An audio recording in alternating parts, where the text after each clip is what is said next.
welcome to the October 18th, 2023 meeting of the Police and Fire Commission. We'll call the meeting to order and move to our second agenda item, the Pledge of Allegiance. If you could rise and face the flag. I pledge allegiance to the flag of the United States of America and to the republic for which it stands, one nation, under God, indivisible, with liberty and justice for all.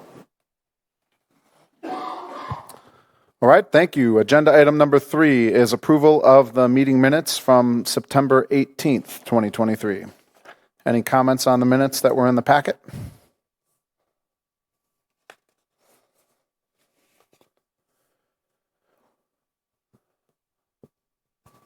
Nope, I'll make a motion that we approve the minutes. Second. All right, any discussion? All those in favor of approving the minutes as proposed from September 18th, 2023, raise your hand and say aye. Aye. Aye. Any opposed? All right. Agenda item number 4, public appearances for non-agenda items. Okay. None in the room. We'll move past agenda item 5 and move on to agenda item number 6, report from the fire department. Chief Pulvermacher. Good evening, everyone. I'm here to address the newsletter that we sent out that has our staffing plan in, or not so much our staffing report in it. Some of the things to just lead with is the fact that through the Department of Safety and Professional Services, they are contracting with NFPA to be able to deliver a community risk assessment throughout the state. It allows us to take information that we are already reporting through the state and to the U.S. Fire Administration, and using that as a tool to identify what our risks may be within the community. And it is specific to census block, so it gets us close to our local numbers. Some of it has to be interpreted, but most of it gives us a pretty good idea as far as what we are seeing and what we have to plan for as we move forward. This was our this last week was our open house, and we were able to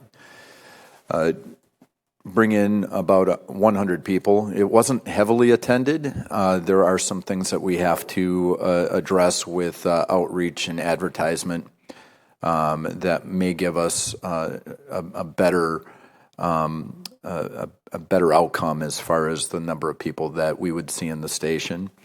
It was our first year back from COVID, so there's some growing pains and learning curves that we have to identify as we do this, as we go on and continue to provide the open house.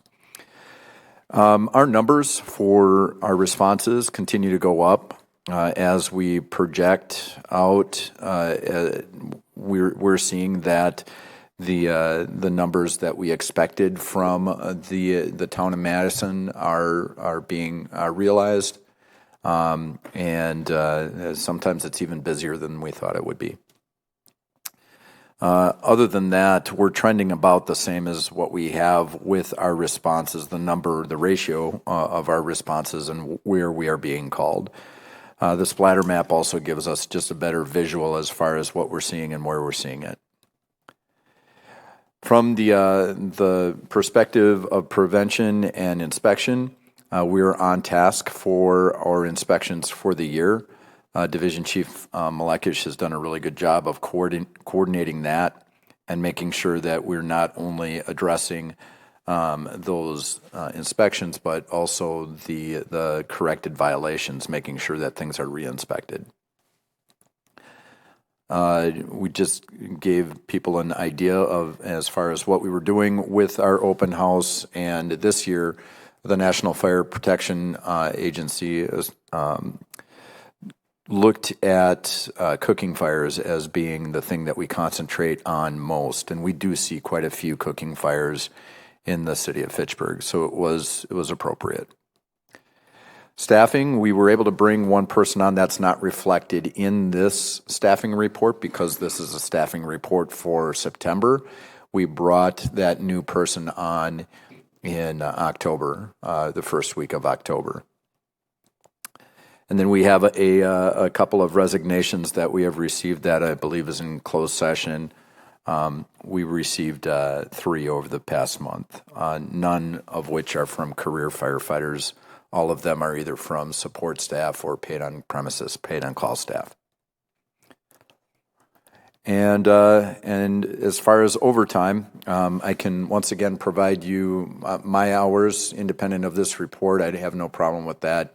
But our overtime hours have gone down as a result of the fact that we put on 6 more paid on call, paid on premises firefighters, and we don't have anybody out on FMLA right now. So those numbers have improved. We still see some overtime, which is consistent with this time of year. As we move into hunting and the holiday season, we anticipate there will be more. And then from a personnel standpoint, gives you an idea. We also had that pinning and recognition ceremony first week of October, recognizing some of those that have experienced anniversaries, milestones over the past year. We were able to award a couple of our firefighters with unit citations and life-saving awards that they received as a result of their activities on a variety of different calls. And then the other items give you an idea of some of the other things that we were doing, to include providing assistance to the Luke Bryan concert down in Brooklyn. Is there any questions on the staffing report or anything further that you need from me?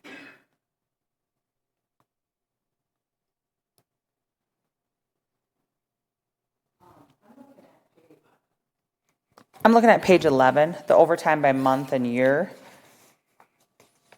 And is this correct? I mean, this is just a drastic change from 23, the bar graph. Page. I'm going back to 11. That one right there, the bar graph. I mean, is that accurate? Yes. That's a lot. Why such a drastic change? Is that all the town of Madison, the incorporating of that? What? No, overtime, it has to do with how we staff the vehicles at the beginning of the shift. So a lot of that was because of people who were off. We did have a change in our duty schedule this year. So we have, instead of people working 52 point some hours per week, they're working 48 hours a week. So with that, it requires us to cover additional spaces. And the numbers that we're seeing with paid-on-call recruitment are still not where they were 10, 15 years ago. And that is something that's been communicated over and over again, but it's consistent. I will continue to say this wherever I can. We need to seriously consider what our career staff looks like, and we need to consider that soon, because those numbers are not going to get any better. Great, thank you. Was the change in the duty shift something required by a new collective bargaining agreement, or how did that come about? It came about through the collective bargaining agreement. Basically, our firefighters mimicked the schedule that Fitchburg EMS already had.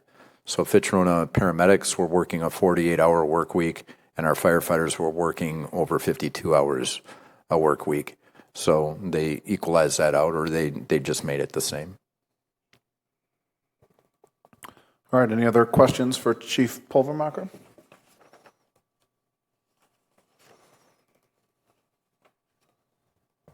Okay. Well, let's move to agenda item 6B, closed session. I'll move that pursuant to section 1985, sub 1, sub C, Wisconsin statutes, the commission move into closed session for the purpose of considering employment, promotion, compensation, or performance evaluation of any public employee over which the governmental body has jurisdiction or exercises responsibility. More specifically, to notice the commission of the resignations of 3 paid-on-call firefighters. I will second. Any discussion? All those in favor, raise your hand and say aye. Aye. Any opposed? All right, we are in closed session. All right, we are back from closed session, and any action out of closed session? Okay, then we'll move to agenda item 7A, report from the police department and the staffing report. Hello, everyone. We'll go with the staffing report first. We were able to fill our vacant position for detective. I think some of you attended the promotional ceremony. She will be going on temporary light duty leave, but very happy to have her in that position. And she has been doing very well. She was the person that cracked open the case on the criminal damage to property event that we had in Seminole Hills. So very active, very happy to have her. We were also able in the last month to fill the sergeant position. So we're a full staff with the sergeants, which is important to us, to have 24/7 supervision and have our investigative team there. We're still short 6 vacancies for full staff. We did have a couple come off of field training, which is good. We only have 1 on field training. We have 4 at the academy currently. And with the limited duty status, we have 12 unfilled positions. We still have 1 sergeant on light duty, but he's been helping out with backgrounds that we are doing. And we are currently not filling the neighborhood officer position because of vacancies. Hoping to get that started once our vacancies come back up. Out of the hirees that we have, we had hired a lateral transfer within the last month. He's biracial. We also are in the graduating class that of last Friday. We have 1 Asian to our to the demographics of our sworn. So we have a pretty diverse department. We like to grow on some of the numbers, but we do have a start. And let's see. For any questions on that? For the overtime report, the numbers, as you can see, are there for grand total for the hours or the events. They're listed on there. Pretty self-explanatory. The total overtime hours for September did drop compared to 2022. Does not mean that we're doing good. Only means that with the calls for service and with the ability to do any proactive or outreach, there is none. We're doing very little outreach in the communities due just handling the simple calls for service. But when you do that, it doesn't really generate much for you to do. So those numbers are going to don't appear to be that impactful for the overtime if you look at the chart on the total overtime hours. Other than that, the staffing shortages last year compared to this year, we have 4 more staffing shortages for September of this year versus last.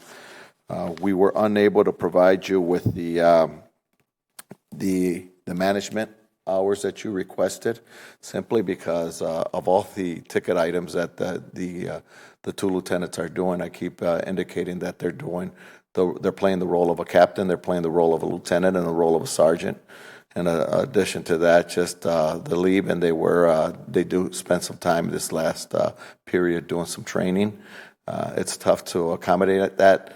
And with that said, they're not, since their salary, they're not indicating or putting in all the hours that is requested of them. But we'll have that for you for the next month.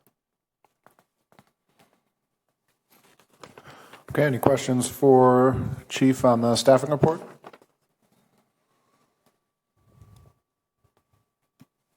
Okay, Then let's move to agenda item 7B. I will move that pursuant to section 1985 1C, so Wisconsin statutes, the commission move into closed session for the purpose of considering employment, promotion, compensation, or performance evaluation of any public employee over which the governmental body has jurisdiction or exercises responsibility, more specifically, to remove probationary status of 2 police officers, make conditional employment offers to police officers, and to discuss the performance of a specific police officer.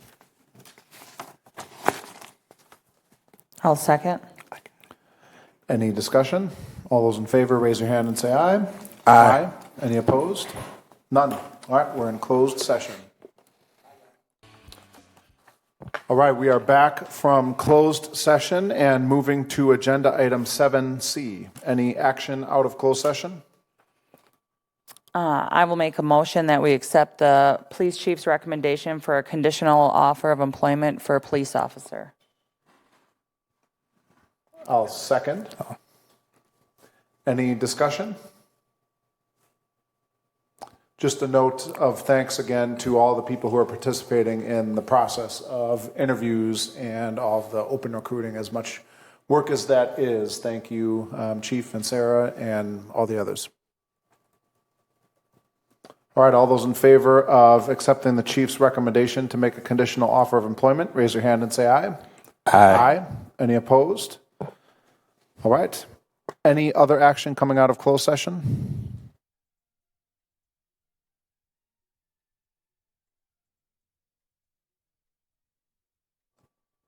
I'll make a motion that we approve, again, the chief's recommendation to remove probationary status from Officer Tesh and Officer Spangler. Congratulations. Second. All right. Any other discussion? All those in favor, raise your hand and say aye. Aye. Great. Again, congratulations, Officer Tesh and Officer Spangler, and thank you for your service. Any other action out of closed session? Okay. Well, let's move then to agenda item 7D, recap of the police facility tour, progress update on police facility. We are, there are 2 of our members who aren't here.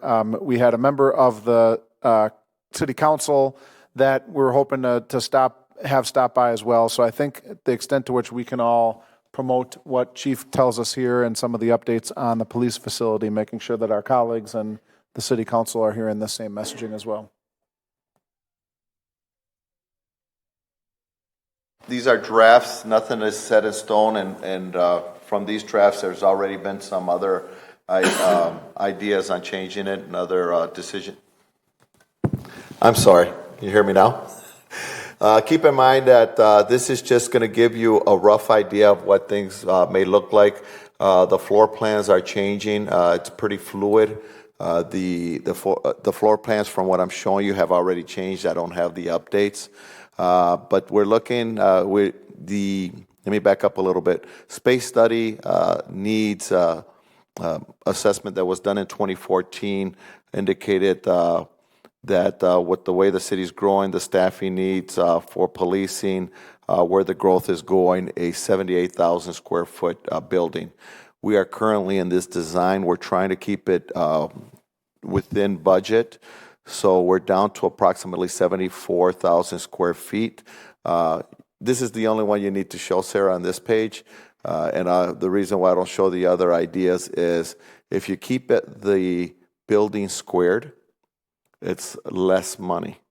As soon as you start adding curves, and some of those designs are on here, it will increase the cost of the building, and we rather use that in other areas. That's why we kept it square. There might be some different looks in the entrance, the glass area there. We're not set in that view. However, that would be the east side of the building facing Research. So Research Park Drive. The left of that building that you see there will be on Lacey Road. So that's kind of an idea of what we're looking at. You go here, this is what the overview or bird's eye view would be of what we're looking at. for the station. Obviously, you guys see Research Park Drive there. You see City Hall across the street. The exterior parking will be employee parking. There will be internal parking inside. We did reduce the size of the parking.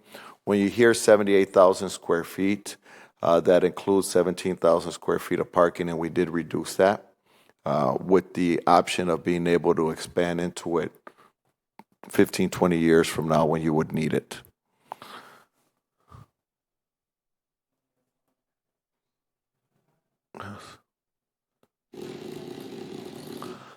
This would be the first floor. It's just basically what you have there.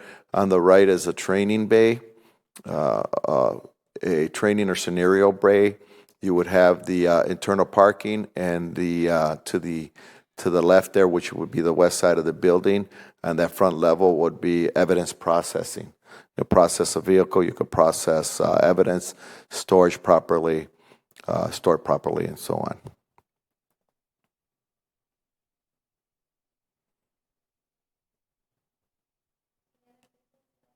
Yes, you got the lower level.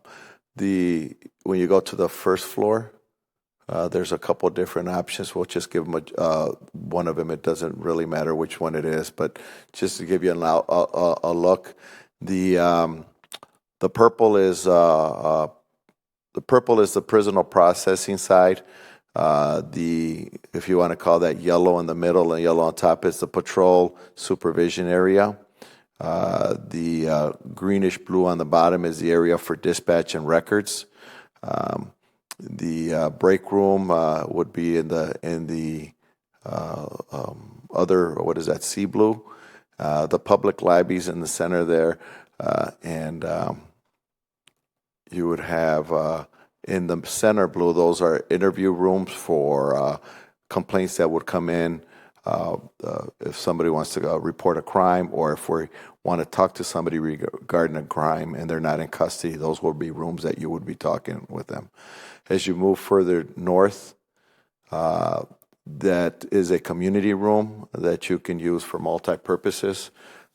We discussed earlier about training. It's an area where you can really use the building for community purposes, other meetings, or training. And as you move further north, this would be an area for locker rooms. The newer look that we're looking is using one space for two in fitness and defense and arrest tactics. Those are padded rooms, and most often in fitness you already have a padded floor. So we're looking at using one room to do both, and save on that. Save doing that if we were to do it that way. If you can go to the second level.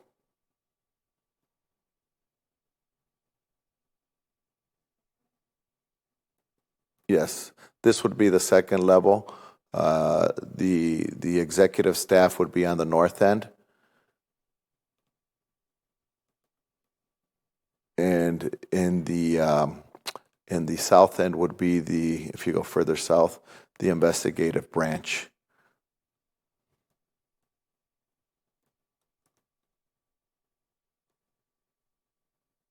The center area would be just bathroom and break area.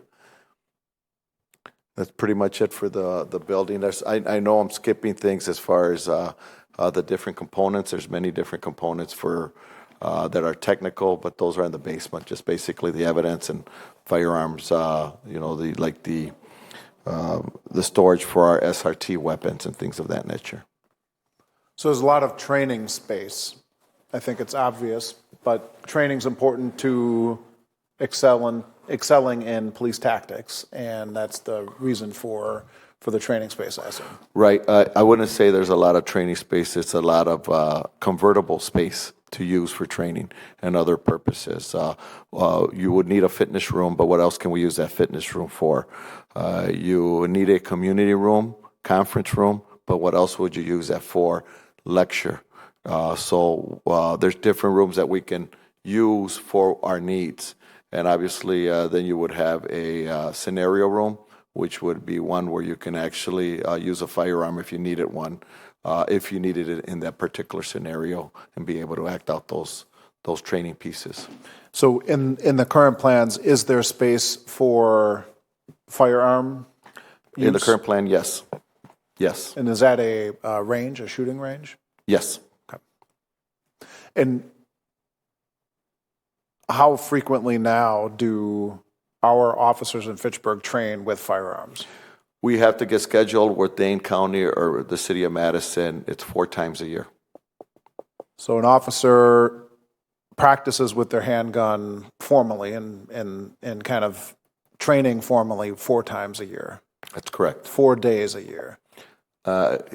Actually, 4 times a year, less than 4 hours each day. And with a shooting range on site, does that offer more opportunity for our police officers to use handguns in practice and training? Absolutely. In fact, our field trip that was open to the commission, to the council, mayor, and other city leadership, both facilities that we observed in the state of Illinois had these bays, and they were able to present on how important and how useful it's been for them since they moved into their new buildings with those ranges. The training of the firearms is important. I think that is, but we're also in an arena where we're also trying to use alternative force. And I think I saw a lot of opportunity for alternative training rooms, facilities. You talked about a padded area. That I think that is very nice as well too. So. Right. I can tell you this: the more you train with something, especially in firearms, and I can bring some leadership in SWAT that can tell you the more they train, the better trained. The resolution has always resulted in non-fatal. In other words, not using it because of your tactics. I saw one of our Fitchburg representatives on the Dane County Board has proposed a resolution to take county money for another teen center in Fitchburg. Have there been efforts at all with our county supervisors that represent us to seek money to support the police facility? I have not heard of any county supervisor doing that. Do you experience a wait with training and requesting training at the other facilities right now? When you call Dane Absolutely. County, you have to wait, right? Yep. You can't get in right away. So if you have an incident, you want to train on it, learn from it, move from it, you have to call, and how long is the typical wait? We have to schedule that because those are the 2 training facilities for the entire Dane County. You got more than 20 agencies, not including potential federal and the outer counties that also seek training. No other municipal police force has a shooting range on in their property? In Dane County, I'm not aware of. I could be wrong, but as far as I was told, you have Dane County and you have Madison. Now, the technical colleges may have them, but that would be another thing. The technical colleges are for their students, not for outside. It's not open to the public. And in theory, could we let other departments use our shooting range to practice? Yes, we would do the same as what Madison does or Dane County. We spent $12,000 just to use venues for training a year. Since they do training, it sounds like every 3 months, formally. Then how much firearm training goes on in the actual when they're in the academy, and in terms of like hours of engagement, since it's so infrequent, it seems, when they are actually on the police force? When you're going through the academy, you're doing a set number of hours during that 5 months. I don't have the exact number for you, but it's multiple days, and several hours. I forgot how many hours they got to complete, and then they have a certification part to it. Okay.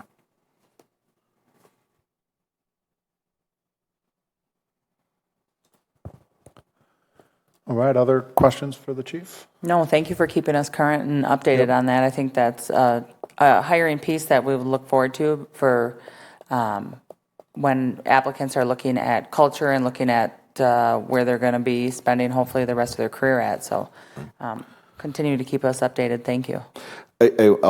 If I could add one more piece, I returned early this morning from the annual International Association of Chiefs of Police conference. And there's a number of different courses, and we always want to find out, what is the true recipe for recruiting and retention. And we talked a little bit about that earlier. The biggest piece that I walked away from that, and it's nothing new, it's not a secret, but it's branding your organization. And I talked about that with Sarah, but it's easier said than done. I'm not a market strategist, but it's branding yourselves. And I think having a facility that stands out is going to be a part of branding yourselves to get people to come. All right. Well, thank you, Chief, again for the update on the police facility. Let's move to agenda item number 8. Any announcements? All right, fair enough. Then agenda item number 9, I will move to adjourn. Second. Any discussion? All those in favor, raise your hand and say aye. Aye. Aye. All right, we are adjourned. Thank you.